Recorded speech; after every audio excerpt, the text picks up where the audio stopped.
Kung meron kang dark spot, melasma, or hyperpigmentation in general, and naghahanap ka ba ng skincare para matarget yung concern na to, this video is for you. Because sa video na to, tutulungan ko kayo to make your skincare routine to target the dark spot, melasma, and hyperpigmentation.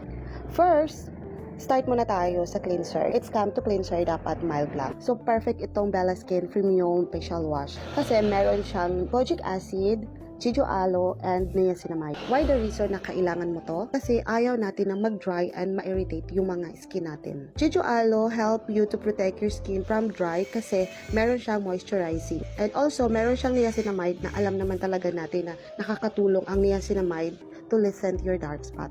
Next is toner. Importante na mag-toner tayo to help achieve balanced skin, radiant complexion, even skin tone. So, it's come to night cream. Kailangan natin to para ma-exfoliate yung ating mga skin.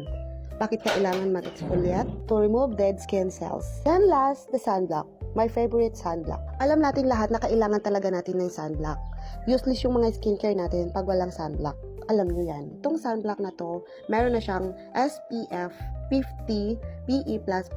O, saan ka pa? Nandito na lahat all-in-one sa Bella Skin Facial Set na hinahanap mo. Mawawala na yung mga dark spot, melasma, and hyperpigmentation mo. Check my yellow basket.